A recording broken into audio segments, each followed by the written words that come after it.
Hello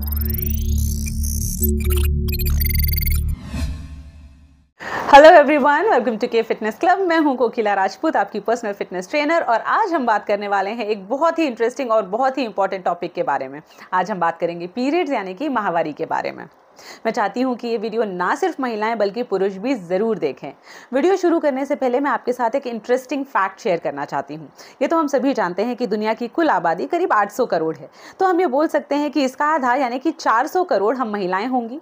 हम महिलाएं अपने 11-12 साल की उम्र से लेकर 51 साल की उम्र तक हर महीने 3 से 7 दिन के लिए ब्लीड करते हैं, जिसे हम पीरियड्स या माहवारी कहते हैं।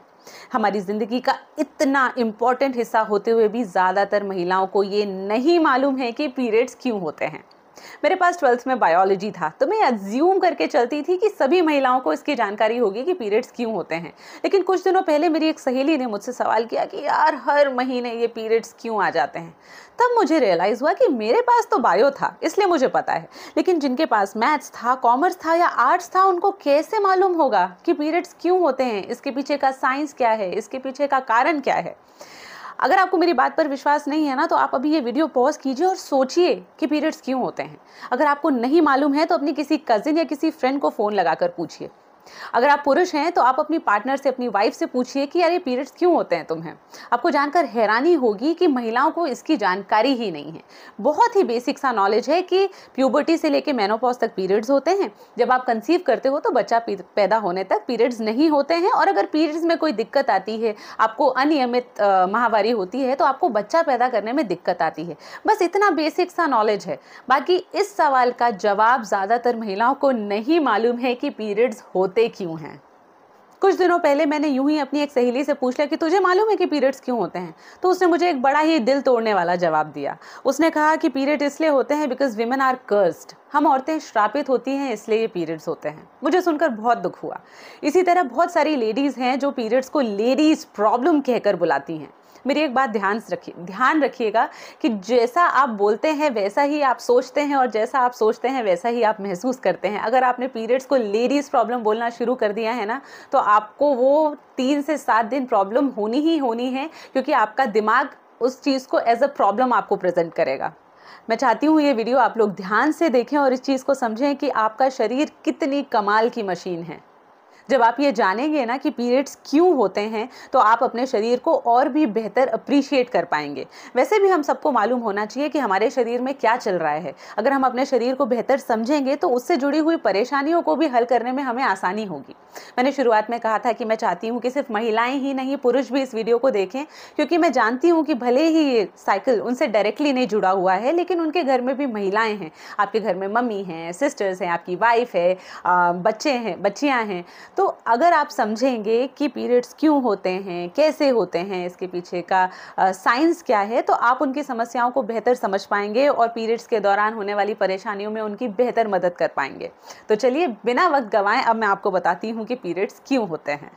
अब अगर आपसे कभी कोई सवाल करे ना कि पीरियड्स क्यों होते हैं, तो सिर्फ एक लाइन में उसका जवाब दीजिएगा और कहिएगा कि पीरियड्स इसलिए होते हैं क्योंकि एक महिला का शरीर हर महीने अपने आप को प्रेगनेंसी के लिए तैयार करता है। जी हाँ, पीरियड्स इसलिए होते हैं क्योंकि महिला का शरीर हर महीने अपने आप को प्रेगनेंसी के लिए तैयार करता है, और मैं आपको समझाती हूँ कैसे। तो चलिए बहुत ही सिंपल लैंग्वेज में मैं आपको समझाती हूँ कि पीरियड्स क्यों होते हैं और ये साइकिल कैसे काम करता है। बहुत टेक्निकल टर्म्स यूज़ नहीं करूँगी, बहुत डीप साइंस में नहीं जाऊँगी, क्योंकि वीडियो बनाने का पर्पस ही यही है कि सबको समझ में आना चाहिए कि पीरियड्स क्यों होते हैं। जैसा कि मैंने शुरुआत में बता दिया है कि पीरियड्स इसलिए होते हैं क्योंकि महिला का शरीर अपने आप को हर महीने प्रेगनेंसी के लिए तैयार करता है। तो उसे समझने के लिए आपको ये डायग्राम देखना होगा। डायग्राम देखकर घबराइएगा मत, बहुत ही सिंपल सा प्रोसेस है, बहुत आसानी से समझाऊंगी। ओके, अब इस डायग्राम में आपको 2 ओवरीज नज़र आ रही होंगी। ओवरीज को हिंदी में अंडाशय भी कहते हैं। फिर फैलोपियन ट्यूब नज़र आ रहा होगा जो यूट्रस से कनेक्टेड होगा। यूट्रस को हम गर्भाशय भी कहते हैं। सबसे पहले एक पीरियड साइकिल समझते हैं। यूजुअली पीरियड साइकिल जो नॉर्मल साइकिल होता है वो 28 दिन का होता है। पीरियड साइकिल का मतलब ये है कि अगर मुझे 1 तारीख को पीरियड्स आए हैं और मेरा साइकिल 28 दिन का है, तो मुझे अगला जो पीरियड है वो 28 तारीख को आएगा। तो इस तरीके से 28 दिन का साइकिल हो गया। मगर ज़रूरी नहीं है कि यही नॉर्मल हो। सबके साइकिल अलग अलग होते हैं। किसी को 25 दिन का भी होता है तो किसी को 35 दिन का भी होता है। हम लोग एक नॉर्मल 28 दिन का साइकिल लेकर इस पूरे प्रोसेस को समझते हैं। ठीक है। तो मान लीजिए मुझे 1 तारीख को पीरियड्स आए, मैं अपना ही एग्जांपल लेके समझा रही हूँ ताकि आप सब लोग कंफर्टेबली सुन सको, है ना, समझ सको।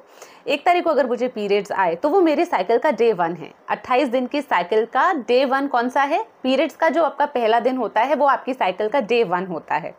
तो डे 1 के यूजुअली 14th डे ओव्यूलेशन होगा। ओव्यूलेशन को हिंदी में अंडोत्सर्ग कहते हैं, मैं ओव्यूलेशन ही बोलूँगी क्योंकि वो बोलने में थोड़ा सिंपल है। ओव्यूलेशन में क्या होता है कि जो आपकी ओवरी है यानी कि अंडाशय है उससे एक एग रिलीज होगा और वो फैलोपियन ट्यूब में आ जाएगा। यूजुअली एक फैलोपियन ट्यूब से ट्रैवल करते हुए यूट्रस यानी कि गर्भाशय में आता है। अब जब एग रिलीज हो गया ओवरी से तो अब वो स्पर्म का वेट करेगा। अब ये तो सभी को मालूम है कि प्रेगनेंसी के लिए एग और स्पर्म का मिलना ज़रूरी है। तो जब संभोग होता है और स्पर्म अंदर रिलीज किया जाता है तो स्पर्म ट्रैवल करके ऊपर फैलोपियन ट्यूब में आता है, राइट। वहाँ स्पर्म और एग मिलते हैं और अगर फर्टिलाइजेशन होता है, अगर दोनों मिल जाते हैं तो वो फर्टिलाइज एग कहलाता है और फर्टिलाइज एग ट्रैवल करके यूट्रस में आ जाएगा और अपने आप को यूट्रस में यानी कि गर्भाशय में फिक्स कर लेगा। अच्छा, अब अगर मैं आपसे एक सवाल पूछूं कि मान लीजिए कोई आपके गोद में नवजात शिशु रख दे, बिल्कुल अभी जन्मा हुआ बच्चा रख दे, तो आप उसे कमरे में कहाँ लेटाएंगे?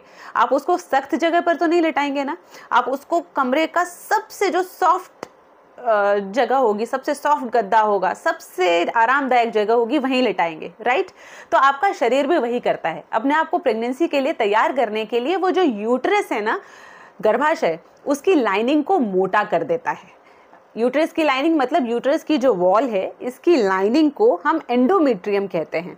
जब ओव्यूलेशन होता है तो हमारे शरीर में जो हार्मोन्स होते हैं, ईस्ट्रोजन और प्रोजेस्टेरॉन, वो आपकी इस एंडोमेट्रियम को यानी कि यूट्रस की लाइनिंग को थिक कर देता है, मोटा कर देता है, ताकि जो फर्टिलाइज्ड एग है वो कंफर्टेबली वहाँ पर खुद को अटैच कर सके।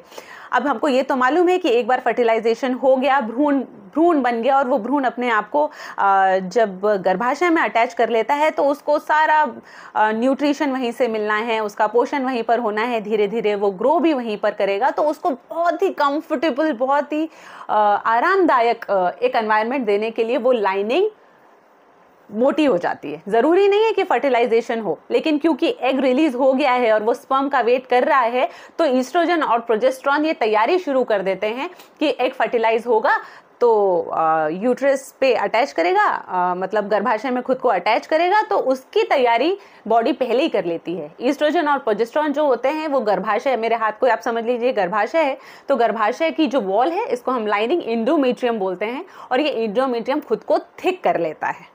आई होप जो मैं आपको समझा रही हूँ वो आपको समझ में आ रहा होगा।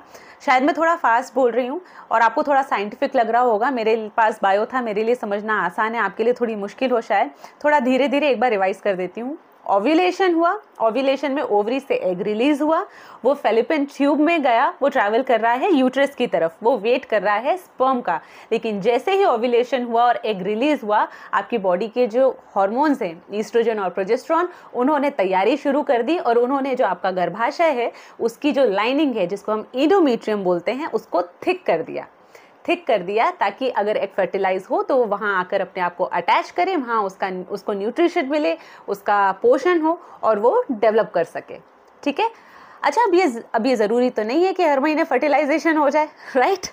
तो जिस महीने फर्टिलाइजेशन नहीं हुआ, जिस महीने स्पर्म और एग नहीं मिले, जिस महीने फर्टिलाइजेशन नहीं हुआ, अब क्या होगा? जब फर्टिलाइजेशन नहीं होता है तो आपकी बॉडी के लिए उस थिक लाइनिंग का आपको यूज़ नहीं है, राइट। उसने तैयारी की थी फर्टिलाइजेशन की, लेकिन फर्टिलाइजेशन तो हुआ नहीं। तो अब बॉडी क्या करती है कि एग के साथ साथ उस लाइनिंग को, उस जो थिक लाइनिंग थी, एंडोमेट्रियम था, उस लाइनिंग को शेड कर देती है, बॉडी के बाहर निकाल देती है। और यही वो लाइनिंग है जो पीरियड्स के फॉर्म में बाहर आता है। तो देखा आपने, बॉडी ने खुद को प्रेगनेंसी के लिए तैयार किया, एंडोमेट्रियम यानी कि गर्भाशय की वॉल को थिक किया, पर फर्टिलाइजेशन नहीं हुआ तो बॉडी ने अनफर्टिलाइज्ड एग और उस लाइनिंग को, एंडोमेट्रियम को शेड कर दिया। यही एंडोमेट्रियम जो है वो मेंस्ट्रुअल फ्लूइड के फॉर्म में बाहर आता है। यही लाइनिंग पीरियड्स में ब्लड के साथ मिक्स होकर शरीर से बाहर हो जाती है। इसे ही हम पीरियड्स कहते हैं। आपकी साइकिल का पहला दिन होता है आपका पीरियड्स का पहला दिन, और वही जब आपका सेकेंड पीरियड आता है तो आपका ये साइकिल एंड हो जाता है और एक नया साइकिल शुरू हो जाता है। इस तरीके से हर महीने ये साइकिल चलता रहता है। बस इतना सा है पीरियड्स के पीछे का विज्ञान। आई होप अब आपको पीरियड्स के पीछे का साइंस समझ में आया होगा, आपको समझ में आया होगा कि पीरियड्स क्यों होते हैं। अब अगली बार अगर आपसे कोई पूछे कि पीरियड्स क्यों होते हैं तो आप जवाब दे पाएंगे। आई होप आपको ये वीडियो पसंद आया होगा और आपके बहुत सारे डाउट्स क्लियर हुए होंगे। मगर फिर भी अभी मन में बहुत सारे सवाल होंगे, जैसे कि पीरियड्स में क्रैम्प्स क्यों आते हैं, लोअर बैक में दर्द क्यों होता है, थाइज में दर्द क्यों होता है, सर में दर्द क्यों होता है, पीरियड्स इरेगुलर क्यों हो जाते हैं, ये पीसीओएस क्या है, पीसीओडी क्या है, ये क्यों होता है, कैसे होता है, इनसे कैसे बचा जा सकता है, मेनोपॉज क्या है। और इन्हीं सारे सवालों के जवाब देने के लिए मैंने डिसाइड किया है कि मैं मेंस्ट्रुअल हेल्थ के ऊपर 2 वीडियोस और बनाऊंगी। अगर आपको ये वीडियो पसंद आया है तो प्लीज़ इस वीडियो को लाइक ज़रूर कीजिए। ये एक इम्पॉर्टेंट वीडियो है, इसे अपने फ्रेंड्स और फैमिली के साथ ज़रूर शेयर कीजिए। सेहत से जुड़ी ऐसी ढेर सारी जानकारियों के लिए मेरे चैनल को ज़रूर सब्सक्राइब कीजिए। मेंस्ट्रुअल हेल्थ पर आने वाले मेरे 2 वीडियोज़ आप मिस ना कर दें, इसलिए बेल आइकन पर ज़रूर क्लिक कीजिए। अब मैं आपको मिलूंगी अपने अगले वीडियो में। तब तक अपना ख्याल रखिए, सेहतमंद रहिए और सुरक्षित रहिए। बाय।